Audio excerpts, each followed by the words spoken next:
Guys, I hope we're good and we're having a productive day. I thought I'd do something a little bit different. So we're going to be looking at a team of 11 players that set the best example of how to play in each position, if that makes sense. I think it makes sense. Yeah, I think it makes sense. So we basically want to every position, so your centre backs, your right back, your left back, your holding midfielder, your box midfielder, your attacking midfielder, your wingers and your strikers. And I've looked at the players that I think set the best example. And it's not just about their ability, and it's not necessarily the best player in the world in that position, but it's the one that I think are going to leave the best example for those young players to watch. So if you're a parent, if you're an aspiring footballer, an academy player, a manager or a coach, these are the players I think you need to be watching as much as possible to learn how to play in that position. So without further ado, in goal, we're going to start with Jan Oblak. So he plays for Atletico Madrid. He's been one of the best goalkeepers for at least in the last 5 seasons. And the main thing that stands out for me is just his presence in the goal. The fact that in corners he looks so comfortable. Obviously he's a tall player as well, but he's very agile in terms of getting to low shots and making a lot of saves for his team. But also the way that he communicates with his team. And he's one of those goalkeepers that you feel if you've got in your net that unless it's going to be an absolute stunner or a really good goal from your position, that he's going to be reliable enough not to make too many mistakes. He rarely makes mistakes like I guess a lot of goalkeepers do. And yeah, he's definitely my example if you're a young aspiring goalkeeper to make sure you watch Jan Oblak as much as possible at Atletico Madrid. So we're going to move on to the defence now. Well, left back's going to be Andrew Robertson. I remember I think 4 or 5 years ago when he was at Hull City, and he showed a lot of potential there in my opinion. I was like, why has no one snapped him up yet? And it took maybe a year or two, and then obviously Liverpool came calling. He didn't cost that much either, but in terms of, there are probably more talented left backs when you look at players like Marcelo, etc, etc. But when you look at a player in terms of his ability to attack and defend, his all-roundedness, I don't think there's a better example than Andrew Robertson in terms of his positioning, his contribution at attacking but also defending. He's very solid, he's rapid, he has an engine, he keeps on working, and when you watch him play, the determination he has to get up and get up down the field, I think is just a brilliant example for any player to watch really. The way he communicates with the team in one-to-one situations, he's never vulnerable, he always looks comfortable in it, and also attacking as well.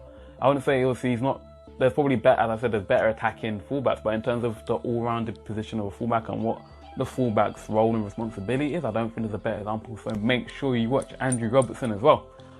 Right back was a really tough one, so I was kind of debating whether to go with Trent or Joshua Kimmich. I think the more complete player at the moment is probably Joshua Kimmich, although Trent is obviously a lot better in attacker first. So we're going to go with Joshua Kimmich for this one.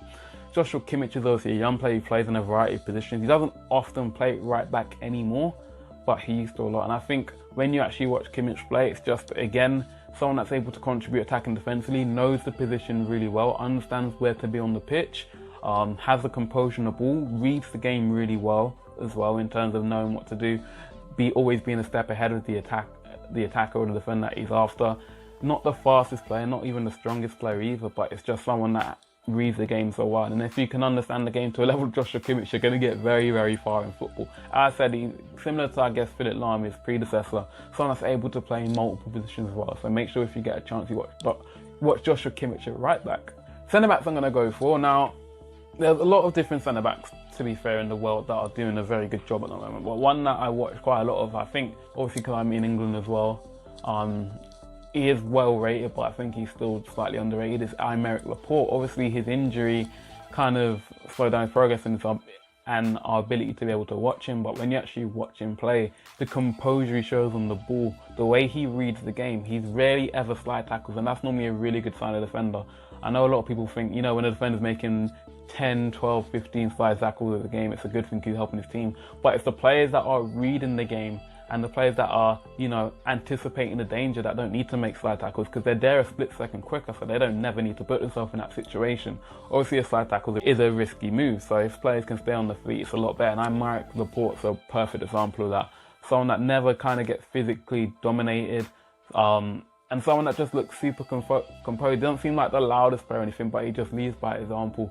So if you ever want to learn about positioning, composure on the ball, you know, his passing range is really good as well in terms of he can make short passes, he can make long passes. And someone that's just a really good all-round modern day defender, I would say as well. Then you want to look at Aymeric Laporte.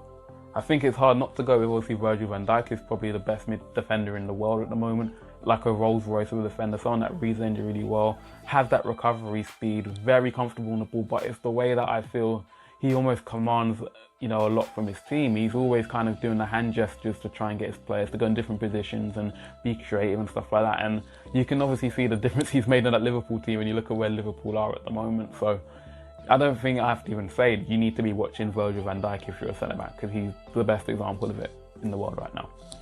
Enjoyed the video? Make sure you subscribe so you do not miss any of part 2.